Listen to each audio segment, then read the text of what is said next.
Merci Tony pour avoir mis en place cette réunion. Je pense que c'est intéressant de voir, avec le programme qu'il va y avoir toute la journée, de voir l'évolution des technologies quantiques avec le talk de Maud ce matin. Elle m'a quand même relativement facilité le travail ce matin, puisque vous allez voir qu'il y aura de la réussite. Je vais surtout me concentrer pour vous expliquer les challenges qu'on a aujourd'hui. Le pourquoi les gens, et ça peut être une question pour vous, pourquoi les gens continuent à étudier ces qubits de spin alors que fondamentalement, à première vue, ils sont un peu à la traîne, mais j'essaie de vous légitimer cette approche et puis de décrire les enjeux et finalement l'effort que l'on a à Grenoble, l'effort que l'on a à Grenoble pour rendre réels ces processeurs quantiques à base de silicium. Donc, voilà.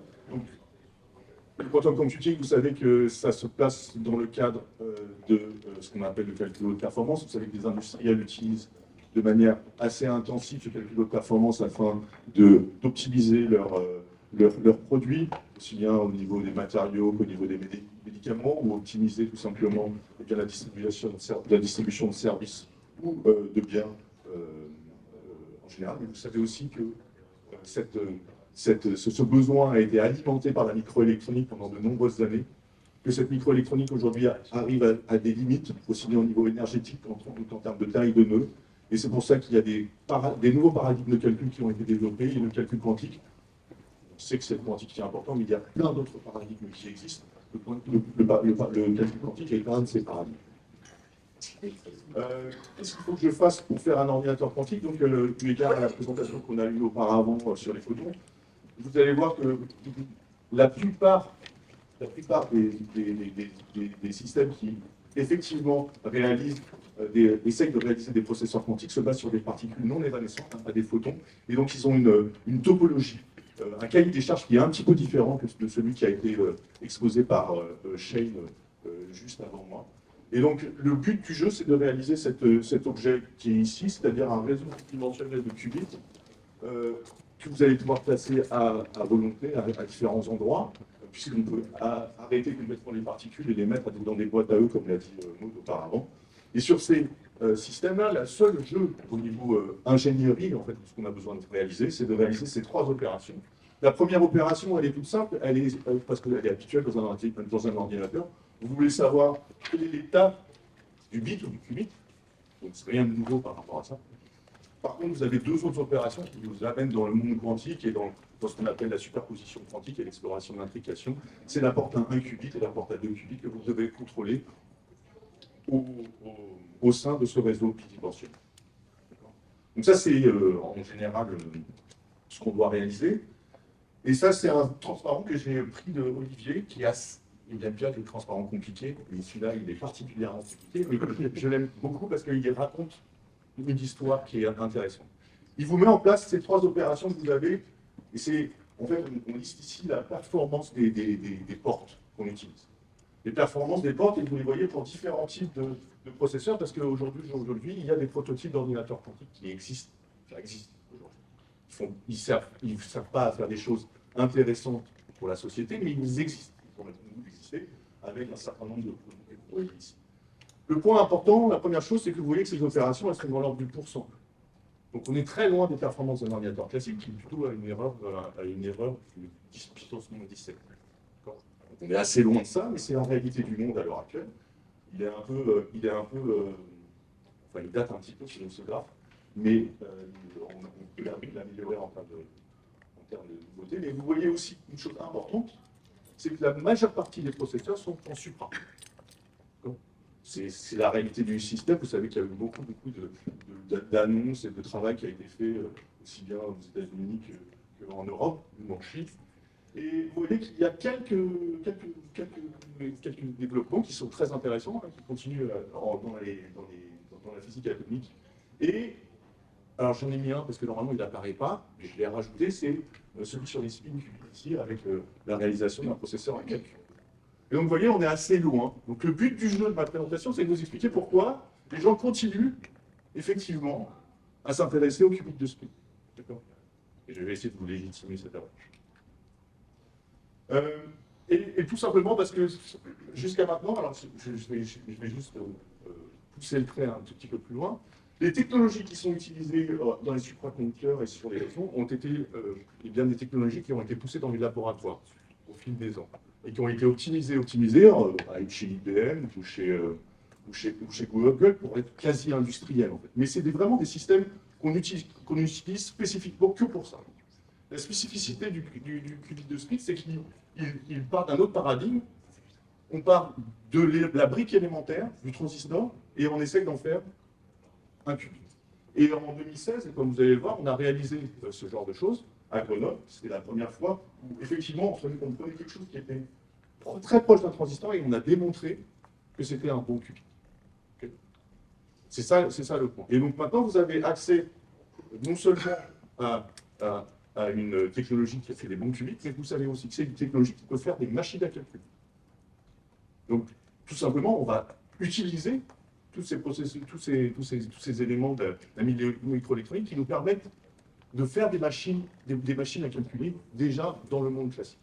Donc c'est pour ça que les gens s'intéressent à ça. C'est que si jamais on arrive à lever les verrous, on a une roadmap complètement concrète pour pouvoir aller jusqu'à la machine avec ces systèmes-là, ce qui n'est pas le cas, ce qui est encore à développer pour les autres technologies. Alors, pour les préciser, l'avantage, vous savez que fondamentalement, la technologie de l'électroélectronique, c'est la seule qui aujourd'hui peut gérer des millions, voire des milliards d'objets individuels. Donc on n'est pas du tout effrayé, on peut même le faire. On a des projets avec Modmo et Sylvano de faire ça, d'avoir 1 million de qubits sur une plaque 300 000 mètres. Ça ne nous effraie pas du tout. On peut le faire de manière individuelle, ils ne vont pas se parler, mais ils vont être individuels et on va chercher à savoir si on peut faire 1 million de qubits qui vont être bons. Ça va être le nouveau Far West qu'on va essayer d'explorer, mais aujourd'hui c'est quelque chose qui est réalisable en laboratoire, en particulier au LIS. Donc, et on va étudier si on est capable de reproduire sur des grandes échelles ce qu'on est capable de faire dans les laboratoires avec des fidélités, des temps de cohérence qui sont déjà qualifiés dans nos laboratoires respectifs. La deuxième chose, c'est qu'à partir du moment où vous pourriez être effrayé, ce n'est pas uniquement de faire beaucoup de qubits, c'est de pouvoir les contrôler. Mais là aussi, on va avoir beaucoup d'avantages parce que tout simplement, à côté des qubits, des spin qubits, on va pouvoir mettre un ordinateur normal, juste à côté en fait, sur la même technologie. Et de cette manière-là, vous allez pouvoir vous convaincre qu'avec cette technologie de contrôle, contrôler 1 million de qubits ou des milliards de qubits, ce n'est pas si différent de ce que l'on fait effectivement dans un ordinateur classique. Donc et là, on va effectivement utiliser tout le savoir-faire. Alors il y a des adaptations bien sûr, hein, mais on a une espèce de roadmap qui nous permet d'envisager ce genre de choses. Et la dernière chose que j'ai déjà explorée, sur laquelle j'ai déjà mis en avant la particularité, c'est qu'on utilise la nanoélectronique. Nos qubits sont nano. D'accord. Donc ce qui veut dire que tout simplement, la taille, même si on va à des grandes échelles, va rester assez compatible avec des outils d'infrastructure sur lesquels je vais revenir. Typiquement, c'est ça qu'on envisage, une machine avec un cryostat qui n'a rien d'autre de plus incroyable que le cryostat qu'on fait à l'heure actuelle dans les laboratoires. Il est peut-être un peu plus puissant, il a plus de jours, mais en taille, il va rester de la même taille. Et ce que je vais faire, je vais changer les cartes à mesure que le qubit, que le processeur va avoir de plus en plus de performance. Donc le coût en infrastructure, il est assez léger en quelque sorte. Ce qui fait que fondamentalement, eh bien, tout simplement, on va pouvoir augmenter la performance de notre machine tout en gardant la même infrastructure. D'accord? Donc ça, c'est les trois aspects qui font qu'à l'heure actuelle, le qubit de spin est quelque chose qu'on cherche à développer, et qu'on cherche à développer de manière importante, et on n'est pas les seuls. Au niveau mondial, aujourd'hui, il y a beaucoup de groupes dans le monde qui essayent effectivement de développer j'essaie de faire ce que je peux. D'essayer de développer ce système. Là, les plus en avance, à l'heure actuelle, c'est les laboratoires académiques. Ils viennent de leur salle blanche, ils font des petits processeurs de ce type-là, qui ont 1, 2, jusqu'à 6 qubits. Et ces processeurs, ils montrent des performances qui sont équivalentes en termes de qualité, en termes de taux d'erreur, que les qubits que vous avez, par exemple, dans les qubits supraconducteurs ou les qubits atomiques. Donc c'est des choses qui sont intéressantes, mais ils restent confinés, ils n'utilisent pas encore les technologies de la microélectronique pour réaliser leur système. Et donc, depuis 2016, aussi bien à Grenoble que chez Intel, eh ben, les gens ont décidé de mettre en marche pour pouvoir étudier si c'est possible ou pas d'utiliser les technologies de la microélectronique pour réaliser des blocs. Et donc là, on est vraiment dans un concept qui est vraiment important dans les ordinateurs quantiques, c'est que vous avez deux questions, deux piliers que vous devez explorer. Le premier pilier, c'est de savoir si la cohérence, la qualité des qubits va être assez bonne. Ça, c'est le premier pilier que vous allez faire, et c'est ce qui est principalement exploré par les groupes académiques à l'heure actuelle. Mais le deuxième pilier, c'est pour passer à l'échelle, contrôler 1 million, 1 milliard de qubits, vous allez devoir explorer la scalabilité au niveau technologique. Et c'est ce que vont s'atteler à faire, et l'intérêt d'avoir ces technologies microélectroniques, les gens ici au Leti et à Grenoble et chez nous. C'est vraiment ces deux piliers, et vous allez voir que ces deux piliers, je les décline à volonté. Maintenant, je vais vous présenter où on est effectivement dans notre équipe de recherche. Donc, depuis 2016, je vous ai dit qu'il a été démontré avec des technologies très similaires à celles des transistors, eh bien, qu'on peut réaliser un bon qubit. Depuis ce temps-là, on a fait comme les groupes académiques, on a continué à améliorer la qualité des qubits, leur cohérence. Et vous voyez ici un résultat de 2019 qui consiste à vous montrer qu'on peut très bien séparer le résultat de deux qubits avec des fidélités qui sont proches de 99%, qui vous rappellent ce que je vous ai présenté auparavant sur la fidélité des processeurs. C'est sur un qubit. Mais en parallèle, on a exploré ce deuxième pilier, le pilier de la scalabilité au niveau technologique. Et donc, on a créé, en particulier, on a établi une roadmap. Ici, c'est notre brevet de 2017 sur une architecture à large échelle qui donne une roadmap pour pouvoir aller à plus grande échelle.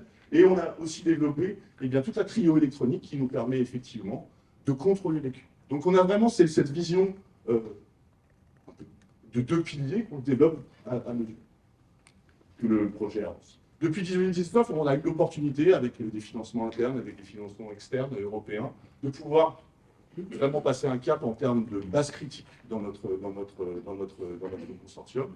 Et ça nous a permis de développer de nouvelles choses. Le point important, c'est que sur toute l'équipe a cru de 20 à une cinquantaine de personnes qui travaillent à l'heure actuelle sur le projet. Et on a développé, vous allez voir dans la suite, un certain nombre de points clés qui nous paraissent clés pour le développement de cette technologie. Donc, et je vais mettre en avant surtout 3 points. On a amélioré la maturité technologique.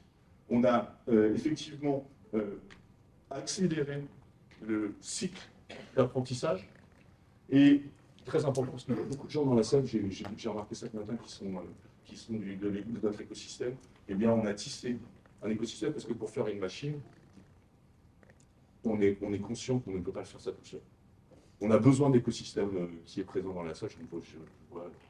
Je vois une dizaine de personnes qui ont tissé des liens avec nous, et on en est très très contents. Donc on avance sur cette affaire-là. Donc on a amélioré la maturité technologique de notre technologie. Donc tout simplement, on est parti d'une situation, et Maud l'a bien rappelé ce matin, qui était très proche des transistors, mais pour avoir des bons qubits, pour pouvoir en avoir plus, il a fallu qu'on change un petit peu la technologie, qu'on change un peu le gate stack, les propriétés de matériaux. Et progressivement, eh bien, on est arrivé à des situations où non seulement on a augmenté le nombre de qubits qu'on avait sous contrôle, mais aussi on a une figure de Berry qui sont le nombre de qubits qui marchent par plaque. Et pour nous, c'est ça qui est important. Si on veut aller à 1 million, si j'ai 1%, 10% qui marche, non, on veut aller à 99%. C'est ça qui est important. Et vous avez augmenté aussi, et on a augmenté fondamentalement les fonctionnalités. Vous voyez qu'il y a des systèmes qui deviennent de plus en plus complexes, tout en gardant leur spécificité pour pouvoir rentrer dans les lignes de fabrication de la microélectronique et des fabs industriels. Et jusqu'à notre dernier réseau bidimensionnel qui est en cours de développement au Leti. Une petite... Bien sûr, pour construire une machine, je l'ai déjà dit, je le redis, on ne peut pas être tout seul, on a besoin du soutien de tout un écosystème. Tout est basé au départ sur la R&D qui se passe au CNRS et au CEA, et qui qui va émerger. Il y a effectivement, on a besoin tout simplement aussi d'avoir des fonderies, parce qu'on veut utiliser des moyens de fabrication qui sont professionnels, on va dire, et reproductifs. Donc on a des liens avec les microélectroniques et les global fonderies. Pour les substrats, on a des substrats particuliers qui doivent être très très propres au niveau magnétique. C'est pour ça qu'on a des liens avec Soitec et Orano. Nos qubits vivent à basse température. Ils ont besoin de beaucoup de puissance, puisque fondamentalement, on va mettre un ordinateur quantique à côté d'un ordinateur classique et tout ça à basse température. C'est pour ça qu'on a des collaborations avec Absolute pour construire ce cryostat haute puissance, mais aussi avec CryoConcept et Air Liquide pour ce qui est des cryostats qui sont plus standards, on va dire, dans notre roadmap. Et toute l'électronique, j'ai oublié de mettre, excuse-moi Grégory, j'ai oublié de mettre Atem, mais toute l'électronique qui est nécessaire pour pouvoir contrôler cette machine. Vous avez Radial, ScientWave, la nouvelle start-up du CNRS pour les amplificateurs paramétriques, et bien sûr Atem qui nous accompagne aujourd'hui au niveau de la micro-onde pour pouvoir effectivement exciter nos systèmes. Deux points excessivement importants qui viennent de la microélectronique. Je vais accélérer. Premièrement, pour construire une machine, qu'est-ce qu'il nous faut? Il nous faut connaître nos systèmes. Et comment on connaît nos systèmes, on doit les tester rapidement. Et ce qu'on a fait pendant ces dernières années, c'est que la particularité, c'est que les propriétés qu'on veut mettre en avant, elles sont à basse température. Donc on n'avait pas de solution. On a acheté cette machine chez Blueforce et ça nous a permis de réduire et d'augmenter notre throughput, le nombre d'échantillons qu'on peut mesurer pour avoir des caractéristiques systématiques sur les échantillons, d'un facteur pratiquement 100. Ça, c'est la première chose. La deuxième chose, c'est que pour faire un ordinateur, on sait qu'aujourd'hui, les gens se basent sur des modèles très très pertinents de leur système. C'est ce qu'on appelle la TCAD dans la microélectronique. Et tout est déjà compris dans le modèle, et c'est ça qui sert à designer les circuits ensuite classiques que vous avez dans vos téléphones. Et bien, c'est ce même processus, on est avec, grâce au travail en particulier de Yann Michel et Aguirre, eh bien, on est capable de effectivement simuler les qubits, mais d'aller plus loin, de commencer à réaliser des petits circuits qui permettent de simuler aussi bien les propriétés d'algorithmes, mais aussi l'erreur correction. Vous savez que vous avez entendu parler que l'erreur correction, c'est quelque chose qui est important dans nos systèmes, comme l'a dit Olivier.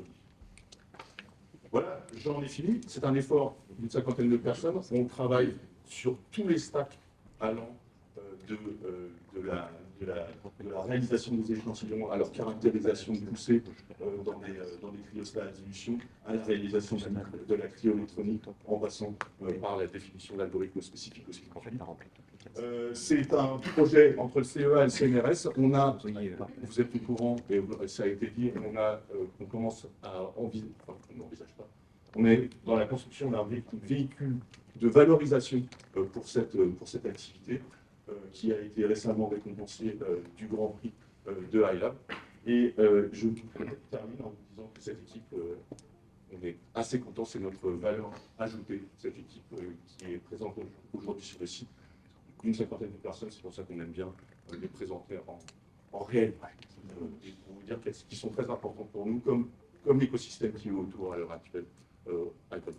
Et merci pour votre attention.